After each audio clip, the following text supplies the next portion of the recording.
What's up, guys? Welcome to episode 5 of Tactical Minds podcast. Today we're going to be doing part 2 to substance abuse. This is Emily, my beautiful fiance. We've been together for 9 years. We have been together from high school through the military and after the military and all throughout my addiction. So we're going to get her insight a little bit of what life was like on her side of addiction, and we're just going to be answering some questions for you guys, both together and some individual answers that we will give you guys. So without further ado, we're going to get started. When did you first realize that substance abuse was becoming a problem?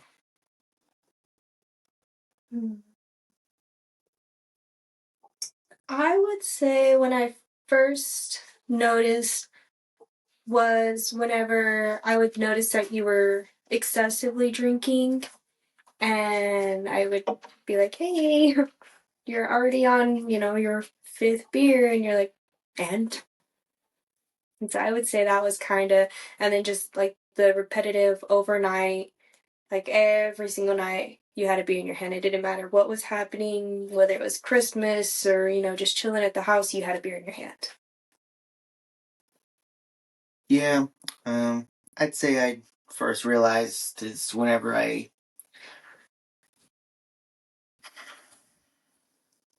when I first got home, getting out of the military.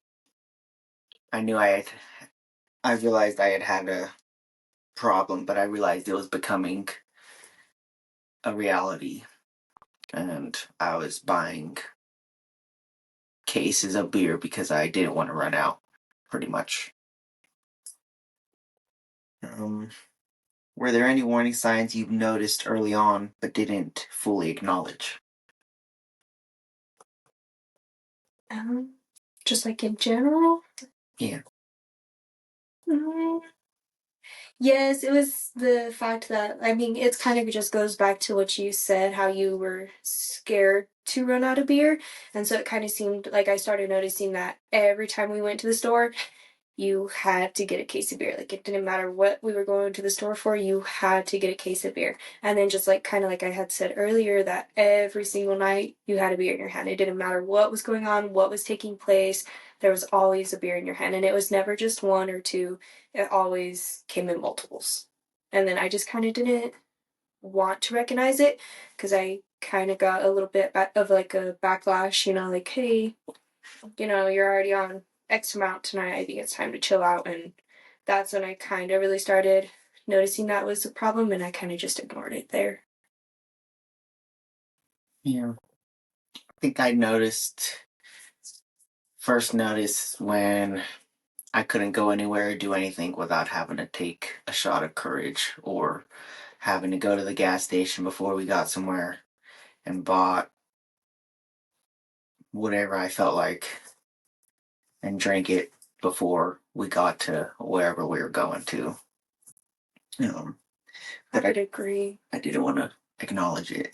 It was hard because, like, we were at the time, like, I think when you got out of the military, I was still, what? How old was I? I barely just turned 21 and she was still like 19. And I was still 19. And so, like, I myself was still a child.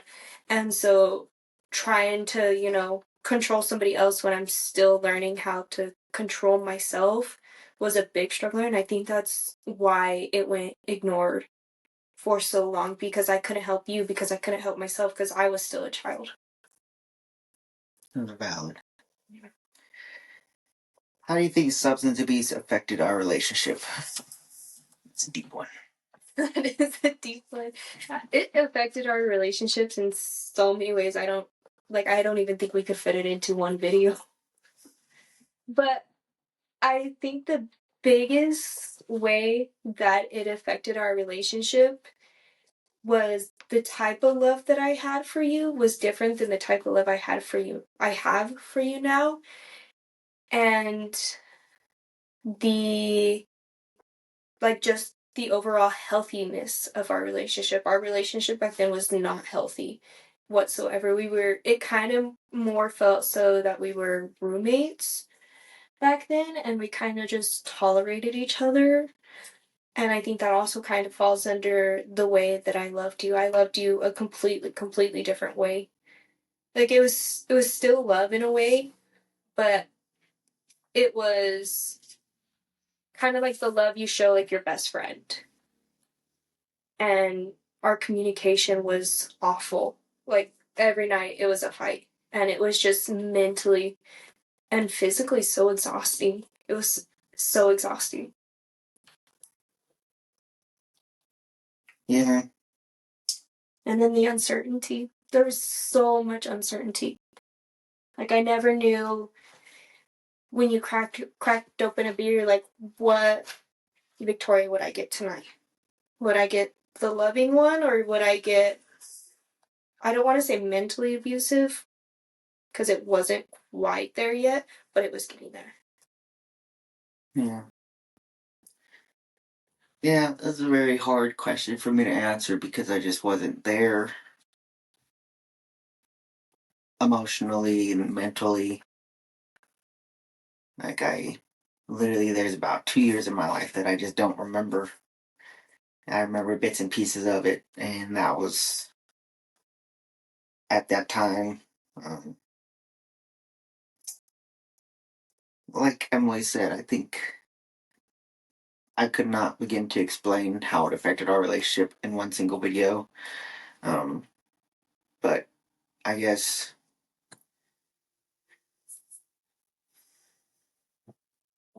I would have to say it was definitely a different kind of love.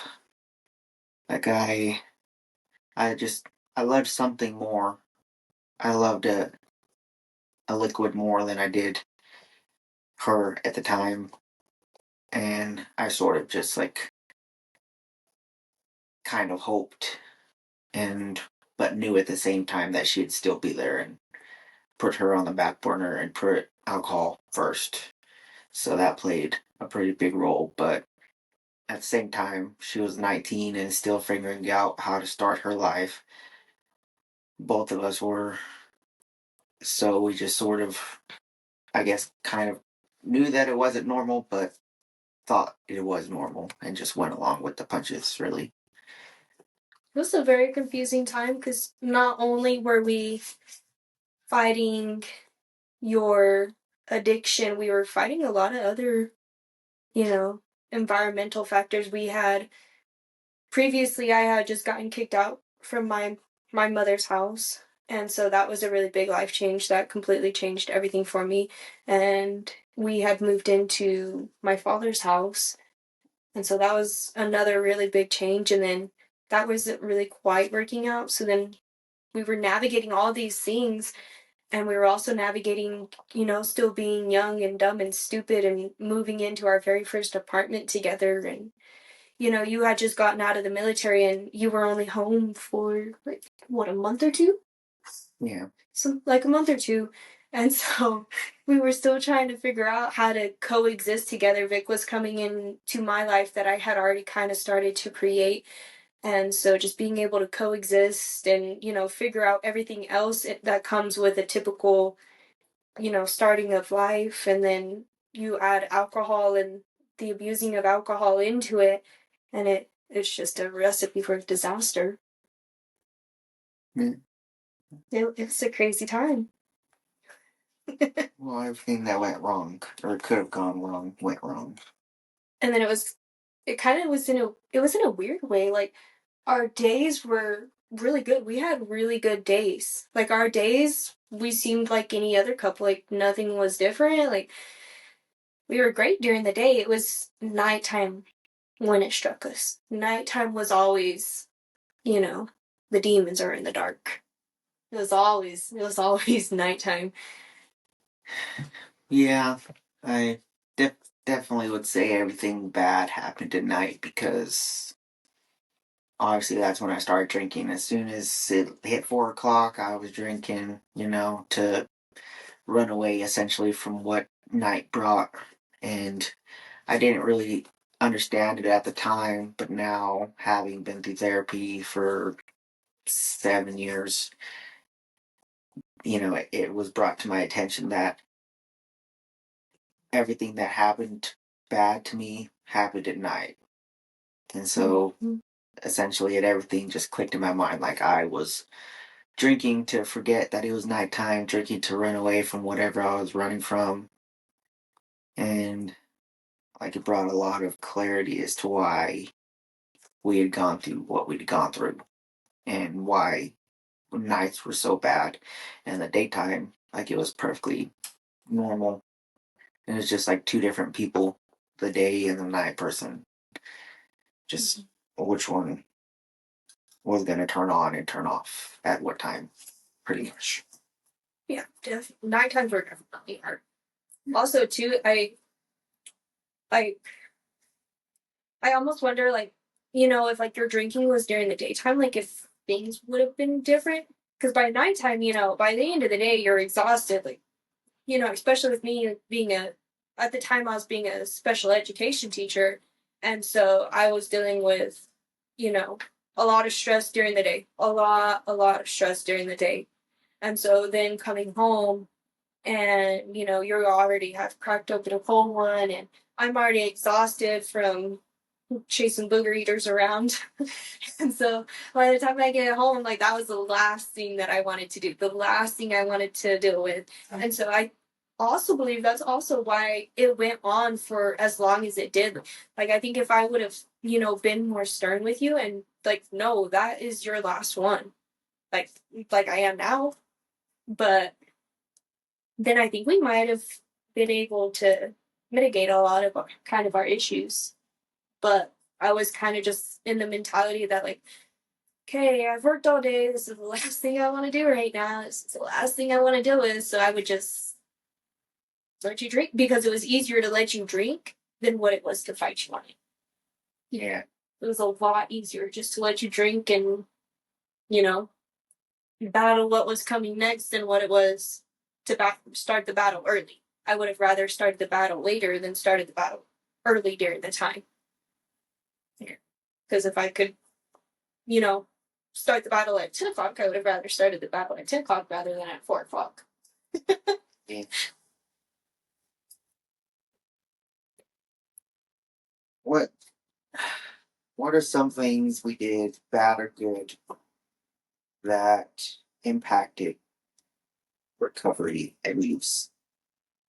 I would go right back to just me not giving you the energy to deal with it, not paying as much attention as what I should have. And I know at the time I was still young. I was only 19, 20.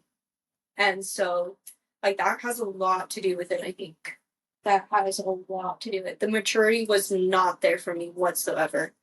This was the first time I had ever been on my own, been away from my parents' house, and here I am, in a relationship that is in a sense brand new. Because yeah, we were in high school and everything, but we had never spent a weekend together. We had never, done anything for, an extended amount of time. My mom was really strict. And so just being out on our own and together, that was It's pretty much taking the years that we were already together and throwing them out the window because we were pretty much starting brand new. fresh out of high school and the military. And then I was still like the Vic that you went into the military as was not the person that you came home as. And so while we were doing all this other stuff, I was learning you all over again. I was essentially learning to fall back in love with you. Like I had been in love with you, but I was in love with the old Vic. I was not in love with the new Vic. And so I was having to figure out who the new Vic was. What does the new Vic like? What does the new Vic not like, And on top of all this, we were battling PTSD and mental health issues. We both had mental health issues at the time. And yeah, we were a recipe for a disaster, weren't we? But how we really don't. Um, I think I wouldn't really categorize it as bad or good, but just learning and maturing and really just taking what life gives you pretty much and running with it.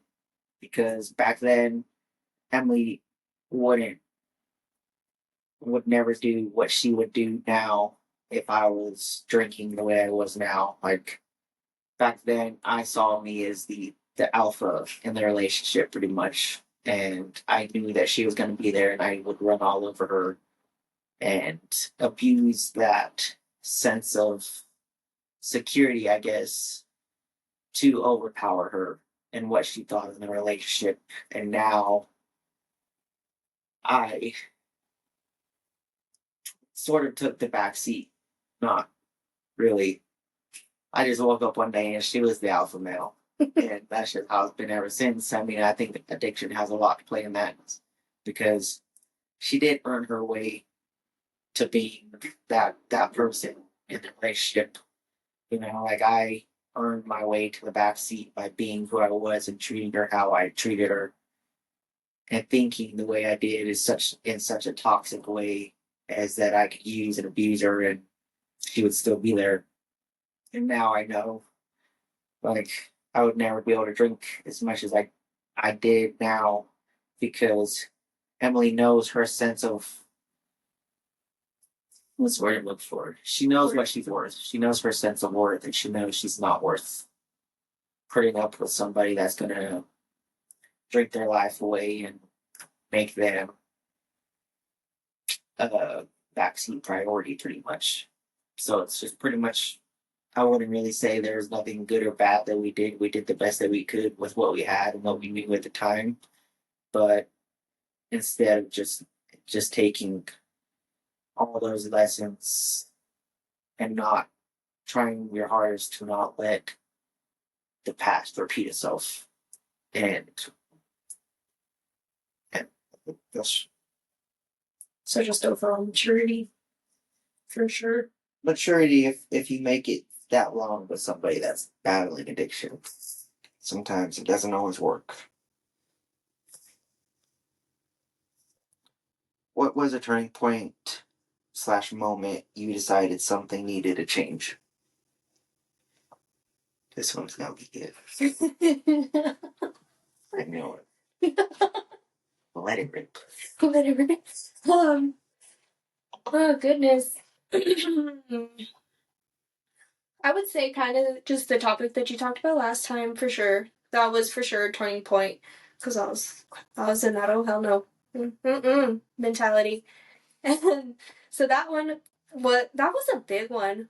But the major turning point I would say that for when something needed to give was when we moved into this house really because since we've moved here we've been the best we've ever been in 10 years. And I think the major turning point was the night I pushed you in Home Depot. Yeah. I would say that was our major turning point. That was when we both kind of realized, okay, something has to give here. This cannot be us. This is not Em and Vic. These are not who we are. This is not our relationship and something needs to give. And I would say since that night, you have never gotten that drunk again. Yeah. I think I would say for sure. it's definitely the drunkest I have been. What? That happened 2 years ago? We've been in this house for 2 years. Should we share our Home Depot story? You can share with them. She's a very good storyteller. Well, I'll let her say. So we had just moved into this house and we were picking out paint colors. And me, I'm kind of a control freak and I know what I want. And so we had gone into Home Depot and I had already found the paint color online. And I had already picked it out and I knew what paint I wanted. So we go into Home Depot and we're looking at the paint. I'm like, okay, I can't find it. So I show Vic, I'm like, this is the paint I want. And I'm like, she's looking and she's looking. And I'm like, it's right there. And she's oh, pay. And I'm like, it's right there. And she's looking for another few minutes. And I don't remember what happened, but I had done something and she had shoved the phone into my chest. And at that point, I was like, mm-mm. And so I had shoved her back. And I don't think she had realized how hard she had quite shoved me. And so I shoved her back full force. Full force, I shoved her back. And so we're arguing right in the middle of Home Depot as we're walking down the aisle. We're being those people. We're arguing over freaking paint. And we ended up not getting the paint. So we get home and she had taken off. And she had taken off for God, I don't know how many hours. Practically all night.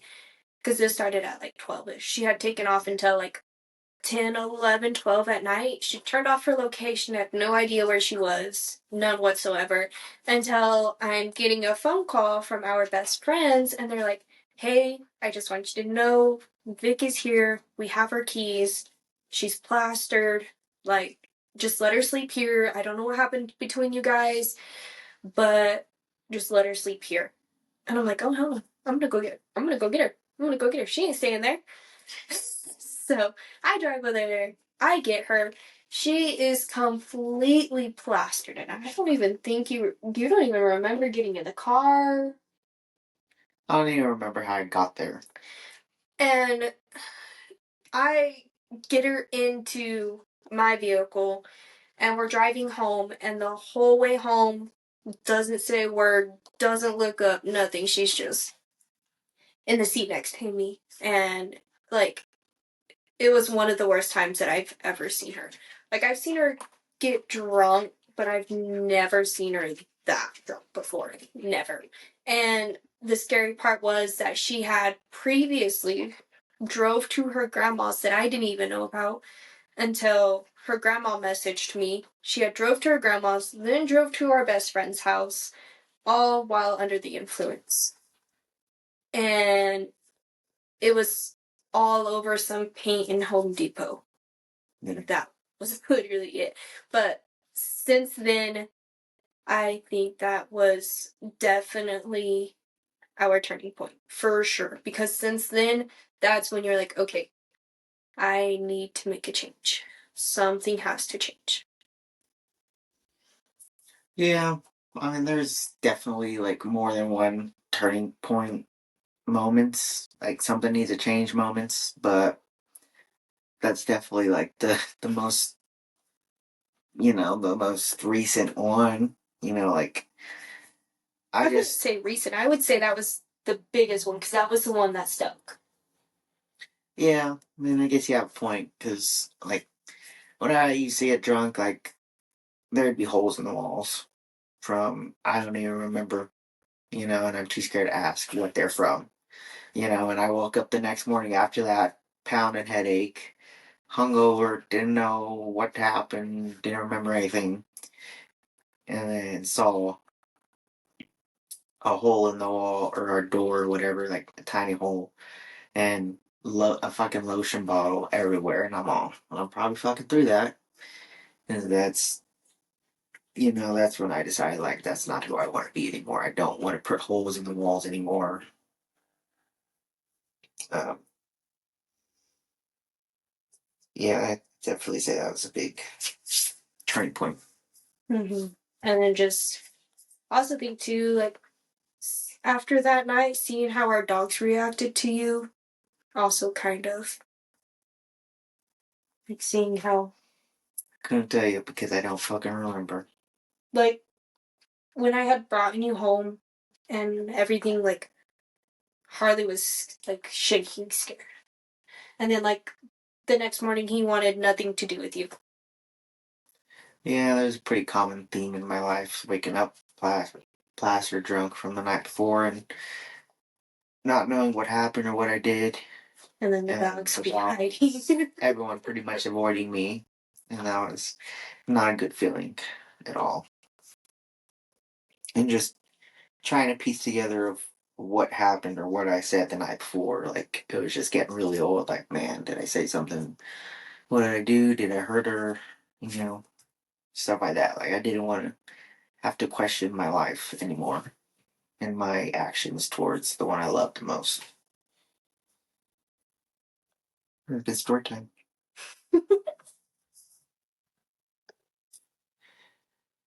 How did you feel during the first steps of my recovery? During the first steps, like this most recent one, or I guess we'll do a two-part. First time I decided to get sober, which was pretty much when I had a medically detox, and then this last time.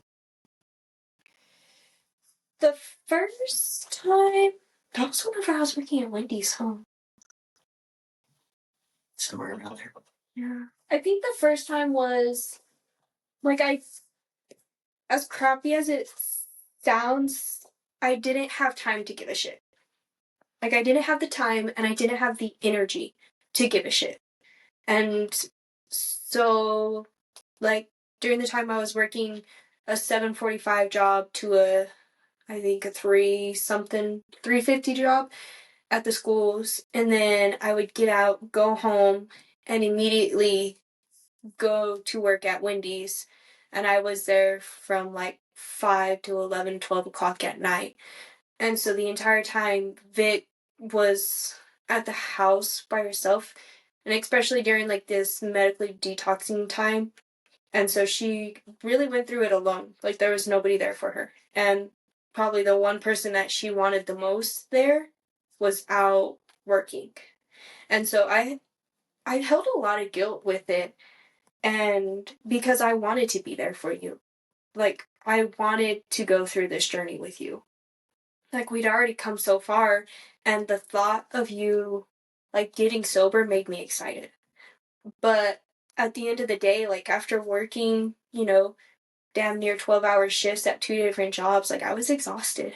Like I didn't have the mental capacity, to be there for you. I didn't have the physical energy to be there for you. I would get home, shower, maybe eat, and then just like crash out. And so I held a lot of guilt towards myself for like towards it all because I wanted to be there for you. Like out of everybody, I wanted to be the one to be there for you. I wanted to be like your number one support system, but like I couldn't. Yeah. But I was excited. I mean, I was excited for you. I was kind of like, is she really gonna do it? Is this time gonna be the time? Like I was excited, Right. but it was just shown in very funky ways. Mm. Yeah. And then scared. I was really scared, and really scared whenever, like, I'd be at work and I would, I'd whip out my phone real quick and be like, "Hey, love, how's it? Like, how you doing today?" And like, wouldn't get an answer, wouldn't get an answer, wouldn't get an answer because she had expressed to me like how, like, possibly dangerous this could be, and so I was scared. And when you didn't answer me, like I was just anxiety ridden until I got home, and that's kind of how I felt a lot of the time. Like whenever you didn't answer me, I was like, "Oh my gosh, what is she doing?" Yeah. But it's either the dangers with that or unaliving myself, pretty much. So at that time, I had really wanted to unalive myself, but couldn't grow a pair to actually do it. Um, Mainly for two reasons, just because I wasn't ready to die yet, and two, I didn't want her to clean up the mess. But I felt when I first medically detoxed, I felt a little bit of hope, but deep down I knew it wasn't going to last because I was doing it for everyone else but myself. And I thought that that would be enough, but then again, deep down, I knew it wasn't enough. And I just knew I wasn't ready to quit something that was helping me, so I thought at that time. Um, and I didn't have anybody at that time either. Like, everyone pretty much in my family sort of like disassociated themselves with me because of my substance abuse. It was becoming a lot more open, and I wouldn't really care to hide it in front of anybody at that time. So I didn't truly have anybody there for me, which at that time, I mean, I guess it didn't really matter because if I had my alcohol, then I was fine. But, it was kind of lonely at sometimes just because everyone was so proud of me for going in the military and nobody wanted to help me or say something when I did get out and come home with this substance abuse issue or whatever else. So it was lonely, but like I said, as long as I had alcohol with me, I was fine. How do you feel during how did you feel during the beginning steps of this recovery? Of this one? Yeah. Like I guess my current sobriety.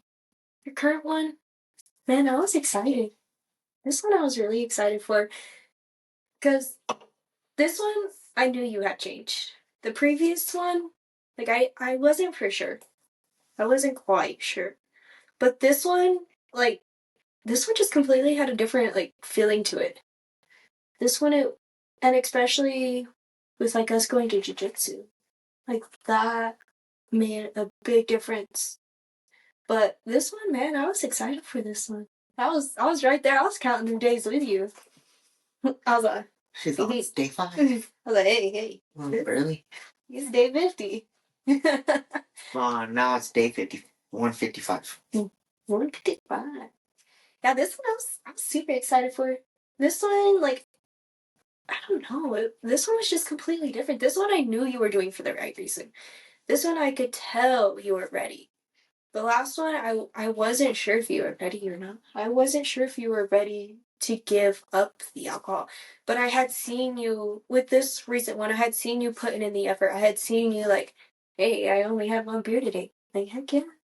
And so, or like, hey, I've only had one beer this week. Or, hey, man, you want a beer? Nah, I'm good. And so this one, I knew you could do this one. So this one, I was so excited for this one. I was like, today's the day. Today's the day. It's such a great, it's a really good feeling. Just being able, in a relationship, you want nothing but the absolute best for your partner. You want literally nothing but them to succeed in life and the absolute fucking best. And so to watch you go through everything that we've been through, everything, and not being able to help you is one of the worst fucking feelings I have ever felt. Like, knowing that there's literally nothing that I can do to help you is awful. And to know and watch you just do this to yourself, to watch you destroy yourself the way that you did, I think it's a feeling I would probably never wish on anybody. And so being able to watch you do this, hearing you tell me every time I come home or message me while I'm at work, like, hey, love, day 55. It was like, fuck yes. It, like, I can't tell you how, I cannot tell you how great this one felt. This one, it felt so amazing.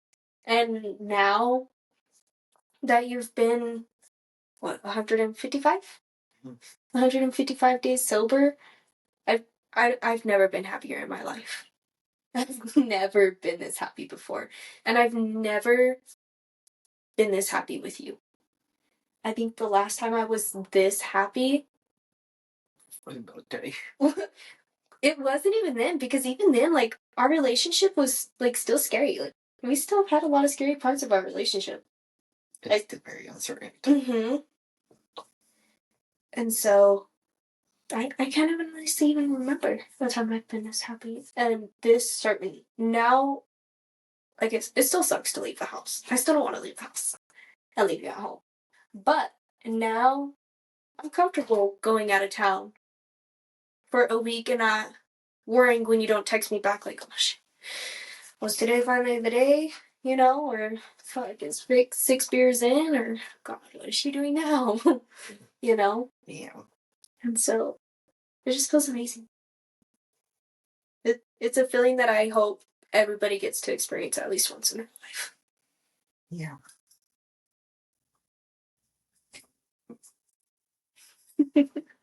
I don't know how I come back on that, but I still have a little bit of uncertainty just because of all the other times that I try to get sober, and it would be a good first 2 weeks or whatever, and then I'd go right back to drinking again. But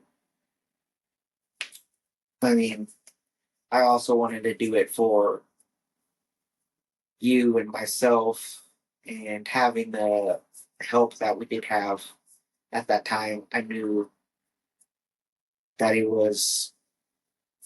it could have possibly been enough to get me over the hump, and it did. Um, and like I just kind of just wanted to stick to my word a little bit. I didn't really ever tell anybody when I was getting sober or how long I was going to stay sober for, because I knew if I put those words out of my mouth, then I would have to stick to it. But if I didn't tell anybody, then they would never know, and I wouldn't let them down by cracking a cold one open again because I couldn't handle the pressure of trying to stay sober. So this time I tried to make it a point to tell somebody so that my word, I did have to keep my word. And so, yeah, that helped me a lot. And like physically, my body was just ready to like quit alcohol altogether. So I was sort of battling like physical sickness as well, starting to. And I also knew like something needed to give because I also didn't want to start a family and my kids have to watch me drink or know anything about alcohol. So I did have more hope than uncertainty starting this one. And we're still in this one. I don't know how long I'll be sober for, but small goals. I made 200 days. Mm-hmm. Available for it. Yep. What's the most surprising lesson you've learned from this journey? The most surprising? What's that for? This one is hard, but the most surprising lesson that I have learned is that love does come with conditions. I was gonna say something. Yeah. Yeah, I would say love definitely, because they say true love is unconditional, or love can withstand with everything, and in a sense, yes, I do agree, but in a sense, I think you can love, but you can love in a different way, or you can love from afar, which is kind of what we experienced a little bit. But I definitely do think love does come with conditions, because I do believe that if there wasn't a change made, I don't know how much I would have been able to hold out for much longer. Because at that time, not only were you tearing yourself down, but I was going nowhere in life. I was so worried about you and so worried about what you were doing constantly and everything else that my career went on the back burner. At times, my family was on the back burner because I didn't have the energy to handle my family or, reach out to my family. And so I definitely do think love comes with conditions. But then at the same time, it's hard too because, like, I wonder, like, why did I stick it out for so long? You know, like, what made me stick it out? Maybe life will give you that answer one day. I think I really think the reason why I stuck it out was so long was me and my friend were actually talking about this the other day. and because she was having some issues and she was asking me. And I kind of realized then that the reason why I stuck it out with you so long was because the Vic that you are when you're drinking is not you. And I knew you had potential. I knew you had the want, and I knew you had the capability of doing it. It was just executing it. And like the hope for me was there. Like I knew that I loved you, and I knew that the Vic that you were when you were drinking was not you. And I knew that you had potential. And I knew that you had the drive to do it. It was just doing it. It was the discipline that you needed. And so I think that's why I stuck it out.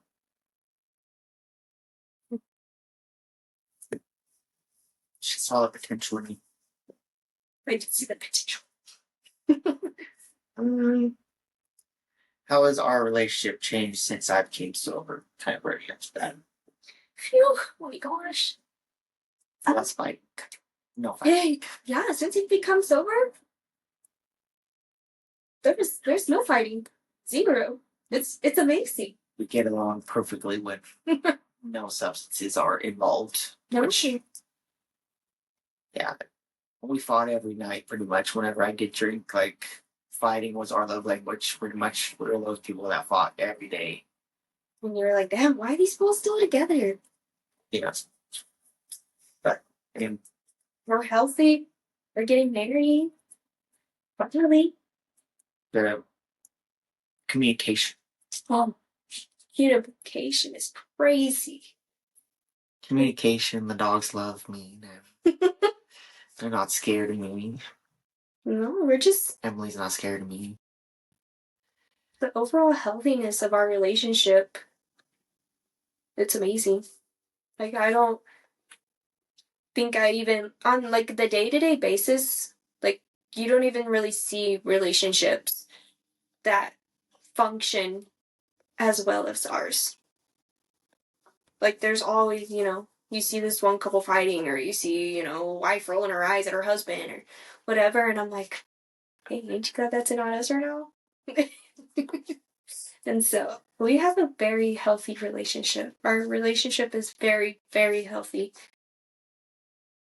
We used to be each other's kryptonite, and now we are best friends. Like,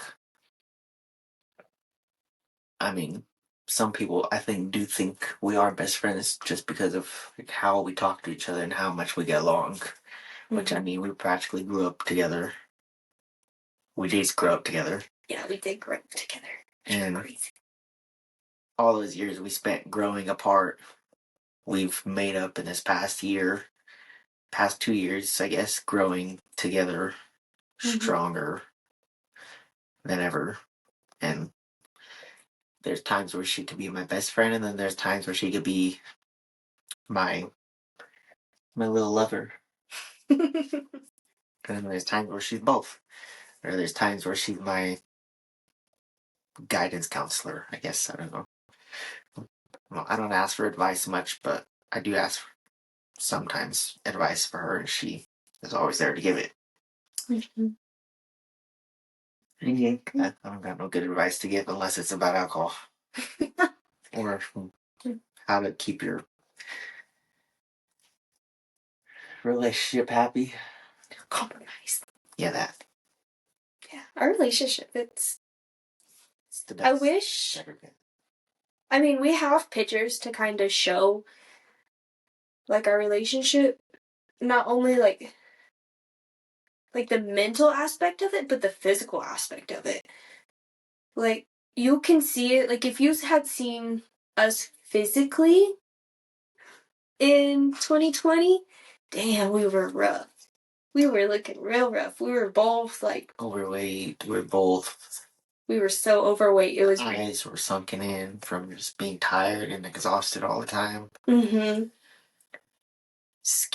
My skin was like yellow-ish. I had bags under my eyes every day. I had aged like 5 years in 1 year. Emily was fat.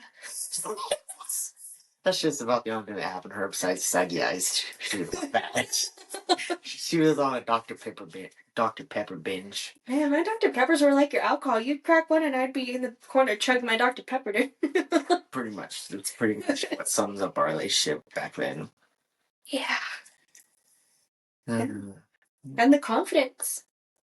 Yeah. Our confidence as a couple were like, back then we were like timid little dogs walking in public. Like, we were so timid. Like, any little flick or whatever, it was like, why are you looking at that guy? I saw you look at that girl. And so it was like, every little thing like affected us. Like, it didn't matter what it was or why'd you smile at her. You know, it was every little thing. It didn't matter what it was. What it was. We were so easily affected, and everything affected us as a couple. Everything. It didn't matter what it was. And now, like, I mean, take it for jujitsu, like, example, like, you know, I can go and roll with whoever, and Vic is in the corner as I'm choking somebody out, and she's like, and, like, back then, God, that could have never have happened. It'd have been like, why the fuck were you sitting on him like that? I'm like, sorry.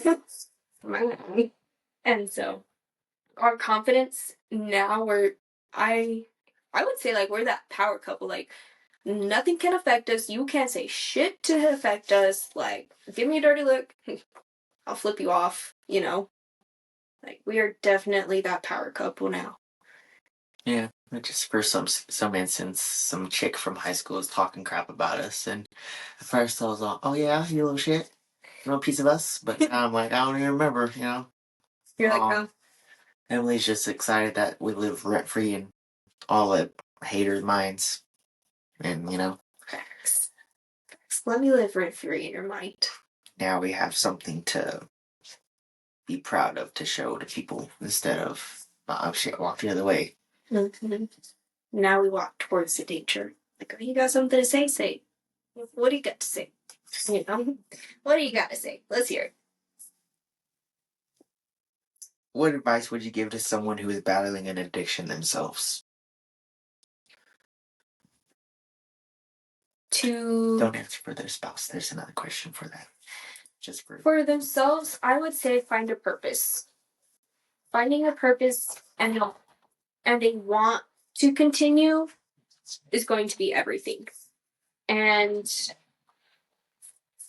to set goals, but set realistic goals.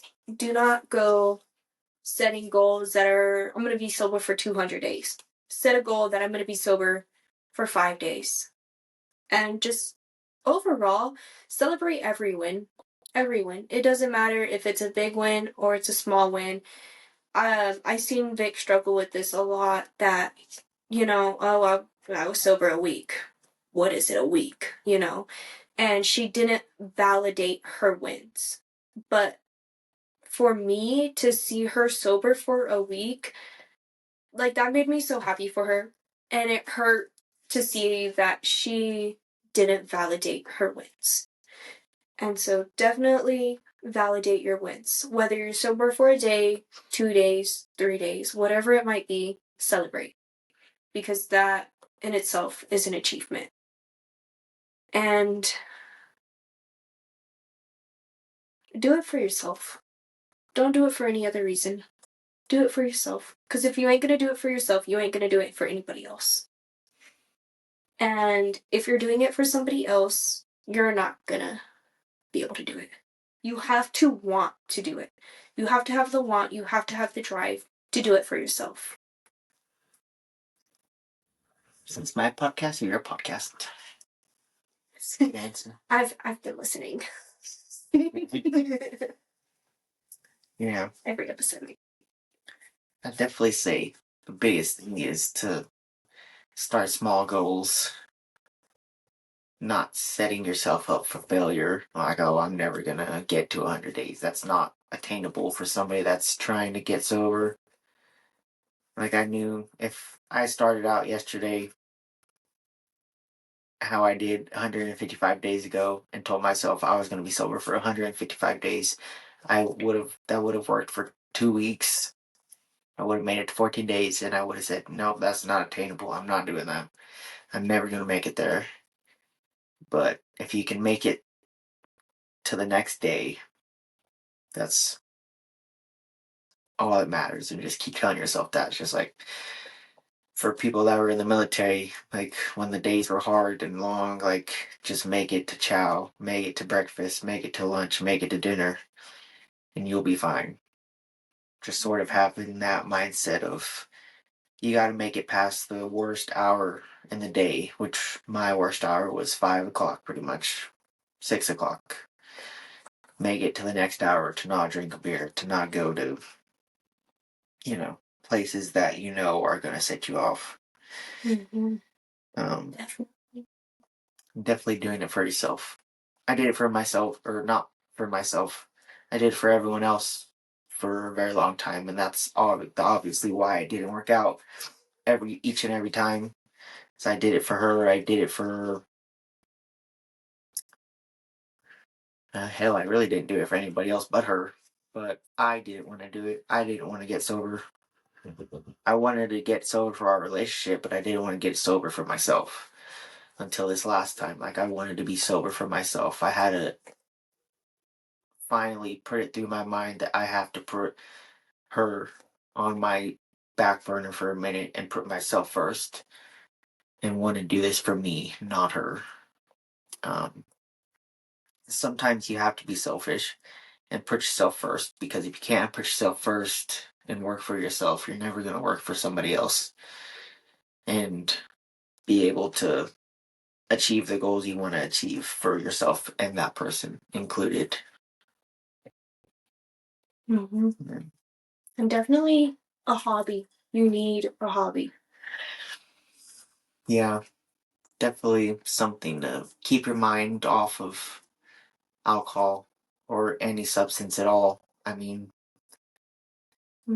as well as not going to places, not going down the alcohol aisle, or if you have another substance abuse, like not going down that certain street, or and like jujitsu was a very big help for me.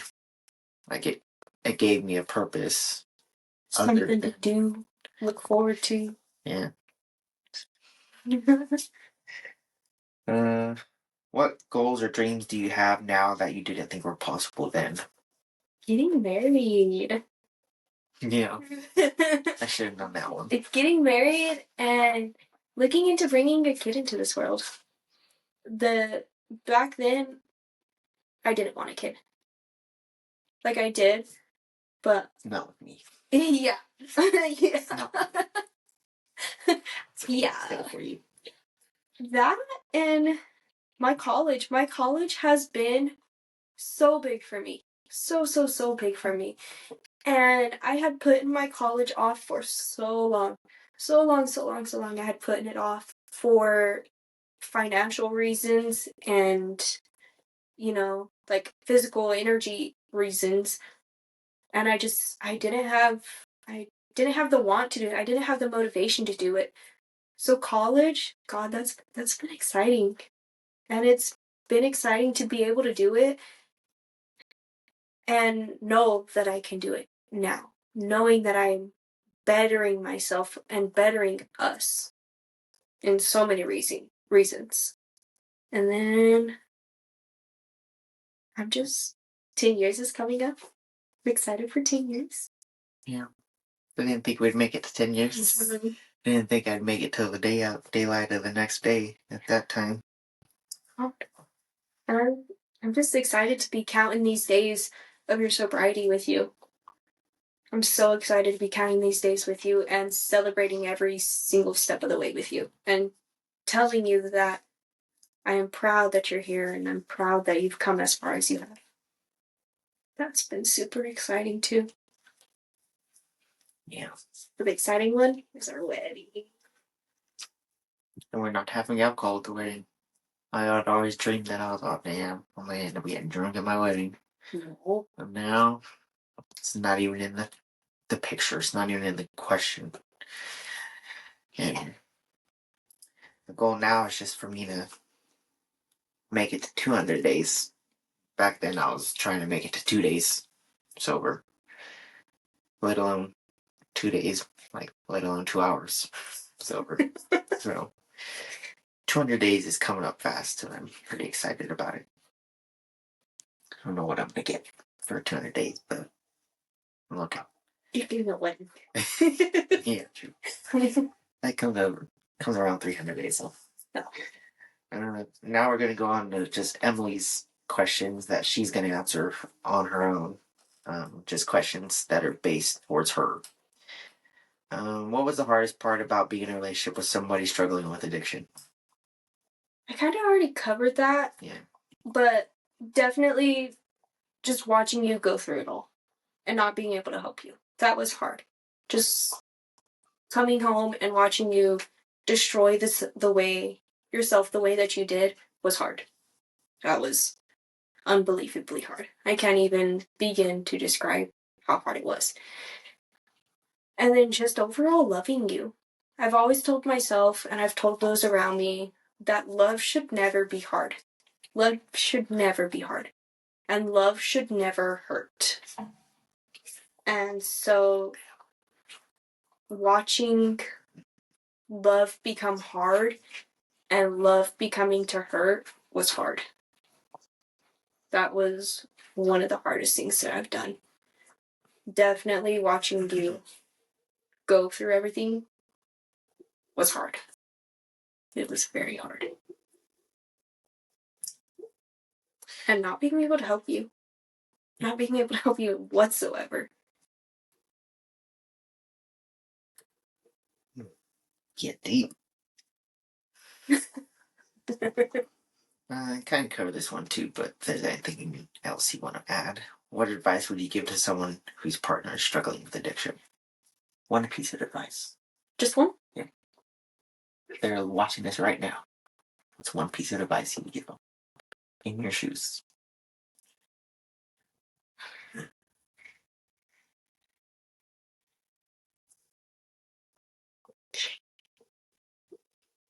don't know. You're on the spot. I really don't know. It's hard to I would tell somebody to not give up Yeah. in that instance because not everybody has a story like ours. I would say support. Somebody who is going through addiction needs support. Whether you're supporting them talking to, somebody, or supporting like them wanting to get sober, or I'd just say support, just support in general. Just being there. Mm-hmm. Emotionally, physically. Mm-hmm. Everything will help you out a lot. Yeah.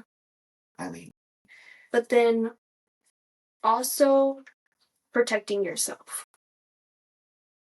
Don't stay because you think they're gonna change. Sometimes they don't change. Sometimes it just gets worse. Wait. Can I take back? Yeah. Can I change my advice? Mm-hmm. Follow your gut. Follow your gut. Follow that shit. Follow your gut. Follow your gut. You heard it first from Emily. If you think they're about to do something stupid, listen. If you know going to Buffalo Wild Wings is going to end up in a bad night, listen. If you know, okay, she's already 6 beers deep, do I tell her something? Do I just write it out? Follow your gut. Listen to it. See what it has to say. I'll try and hold a drunk person down. But yeah, if they're gonna run out the door, they're gonna run out the door. Drunk street overmatches you any day, even if you know jiu-jitsu. Yeah, I didn't know back then. Now I'm like, Now I got one big question for you. What role do love and forgiveness play in addiction and recovery? Love and forgiveness. It's not even. Can this be two-parter? Can this be a whole other episode? Just joke.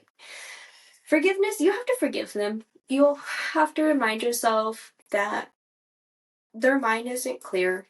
And so whether they told you something stupid or, you know, I draw the line at verbal. I draw the line at verbal. Physical, if they're fucking you up every night, no. Mm-mm. It ain't worth it.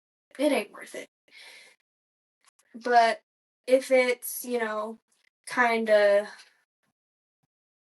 I don't know, you, I think, I think every situation is different. Every situation is different. And so whether I can't even say like, forgive them because like Vic, she's a grown ass adult, you know? And so whether, yes, she didn't know what she was saying, they do always say that like drunks speak the truth. Yeah. And so I don't know. Can we skip this one? I don't know this one. Yeah. This one's like a whole 2-part. That's a whole other episode. Yeah. It's pretty deep. But do you want me to answer it for like me, for our relationship maybe? Yes. Okay. I had to forgive Vic a lot. I had to forgive her for a lot of things that she said and did. And kind of just remind myself that this is not the person that I fell in love with. And remind myself that it's the alcohol speaking and that I know Vic loves me and I know this is not the person that she is, nor is it the person that she wants to be. And so I had to constantly remind myself. I had to constant remind myself. And even now, like, the forgiving is still, it's still a little bit hard for me. It's still a little bit hard because it does still resonate in the back of my mind. Like, we kind of talked about this over the weekend. Like, anytime I hear, like, a can open, like, my mind instantly goes to alcohol. And, like, I can't help but look over and, like, oh, God, what is it? And so I think I still am struggling with a little bit of forgiveness because I don't quite forgive what she put me through. But I do, in a sense, forgive her because that's not the person that she is now. And so in a sense, I do forgive you because now the Vic you are today would never, never do that to me. And so I forgive you because you have grown. I forgive you because you are sober. And loving you now is so much easier. What's the other one? Forgiveness and what? Just forgiveness and love. Love. My love for you has definitely changed. My love for you back then was kind of hateful. Not gonna lie. My love for you was very hateful. Like, I just overall despised you. Like, I didn't really want, a whole lot. Like, I just despised everything you did. Everything you did. I despised you. And now, like, I'm like, oh, it's okay. Like, now we're back to that puppy dog love. Yeah. Now we are definitely at that puppy dog love. And before it was not. Before it was so hateful. It was so hateful. We were so hateful towards one another.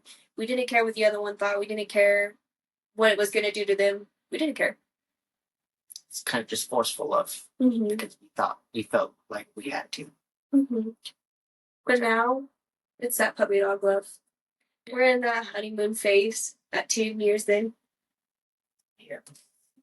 It's the best time to have it. 10 years in. Yep. You want to ask me my questions you play? Yeah. Where you? What role did stubborn play in your life before it became harmful? Substance. So maybe you should read your own. She can't read my handwriting. Yeah, what role did substance play? In my what? Life? Before it became harmful. It was just something that I used to have a good time. I didn't really think anything of it. But growing up, my parents both like drink and stuff, so I just saw it as normal. Um, which that's like a whole story for another time. But yeah, I thought being drunk, having to have somebody care for you pretty much because you're so drunk was normal. And then, but at the same time, like I didn't know the effects that it had or the effects of alcohol, like what it would do to a person's mind, physically, emotionally, everything. But I just saw it as a substance, have a good time, and to not hurt at all, to not feel anything. Mhm. Hardest part about relationship while struggling with addiction.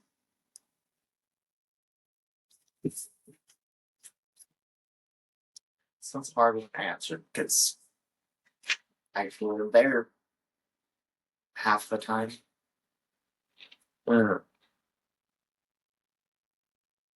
think it was just the hardest part about trying to have a relationship while being in an active addiction. It's just trying to find the love and equally portion it out to the two things that you want the most in life, which is alcohol and my relationship. And eventually, like, I couldn't love the two equally anymore. I had to give more love to the other one that was giving me more, that it was giving me more purpose. Right. It- Gratification. yeah, more gratification.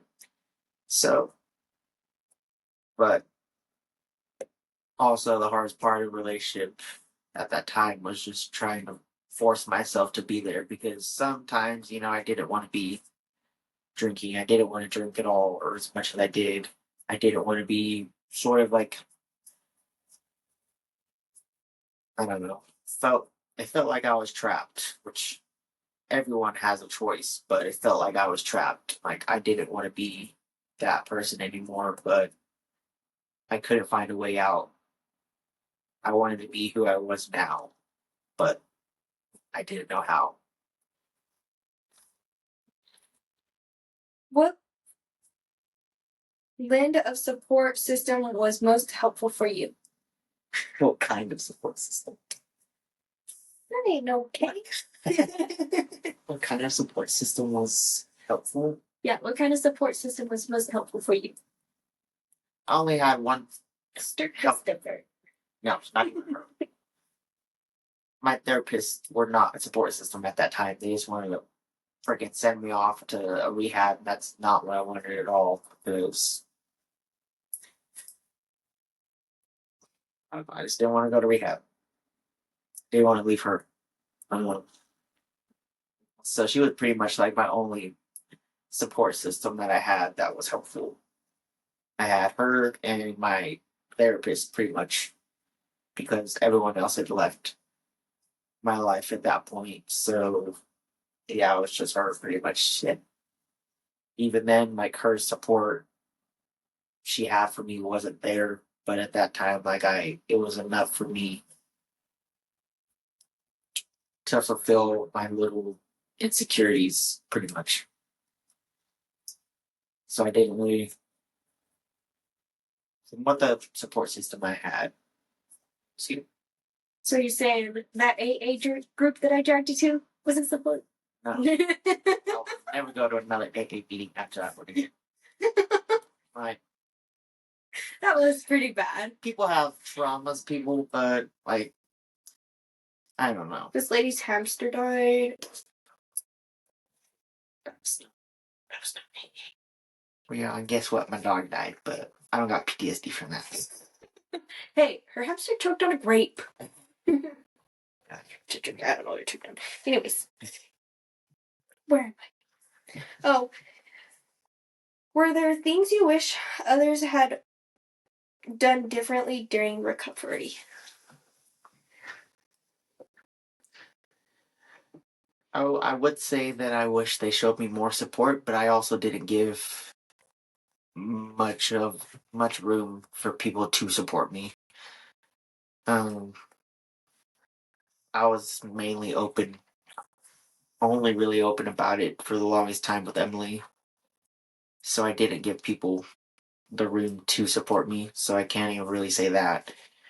Um, but like just for people because they knew I was going through something, and everyone knew at that time probably that I was going through like a substance abuse issue. I wish they had just had the balls to ask if I was okay rather than waiting for something to happen or waiting for me to ask them for help. I would have, I wished people would have taken the initiative to ask if I was okay Mm-hmm. and how I'm doing during the recovery and everything like that. I wish everybody had more of a backbone. Everybody kind of just like let you do it. I wish we had more of a backbone. I wish we were like, Victoria, get your fucking shit together. But no, everybody was like, no, it's fake. Yeah. The only one who actually did that was my therapist. Yeah. She threatened to kick me out of therapy. And I was like, okay, I'll do it. Dr. Christopher! Don't leave me. You're the only bitch I got in my life that's gonna stick by my side. How do you handle triggers?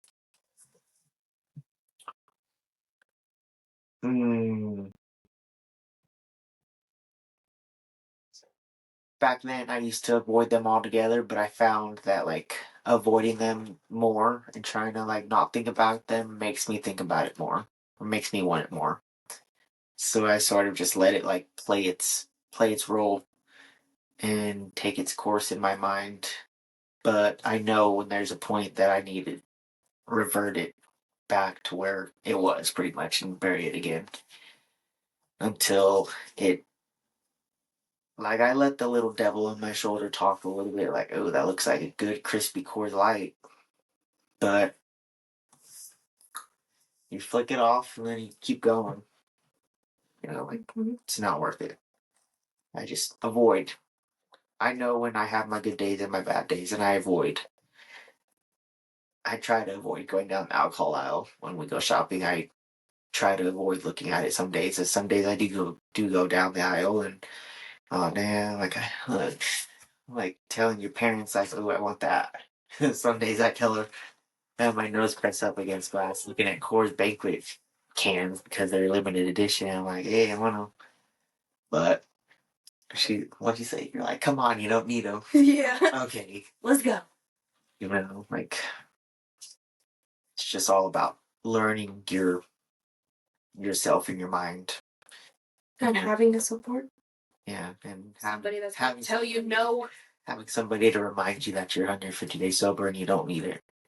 Pretty much, it's all about learning yourself over again and creating a new version of yourself and learning that one.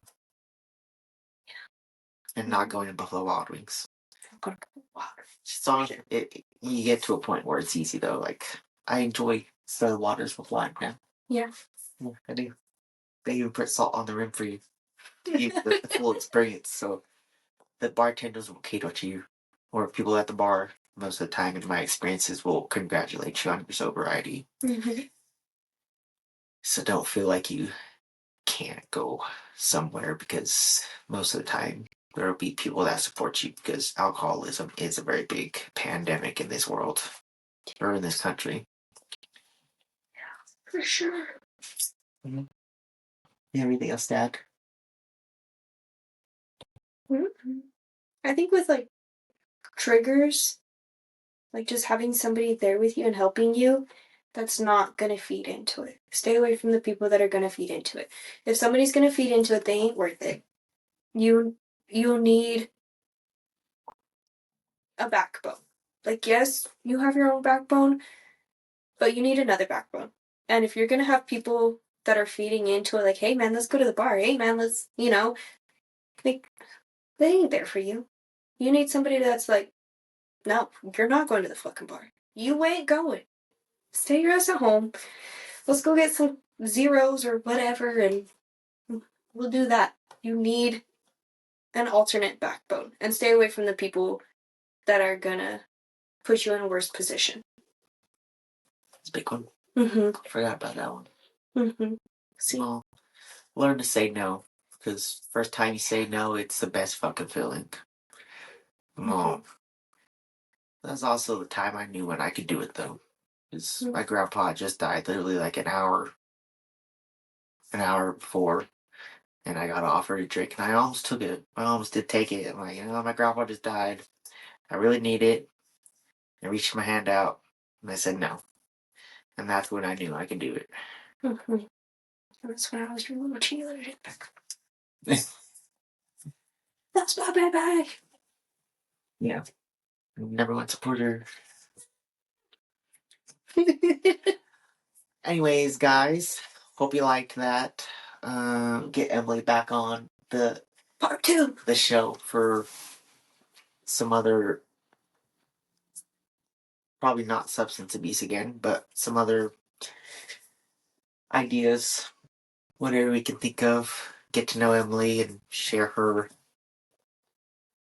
some of her life traumas, which that'll be like multiple videos.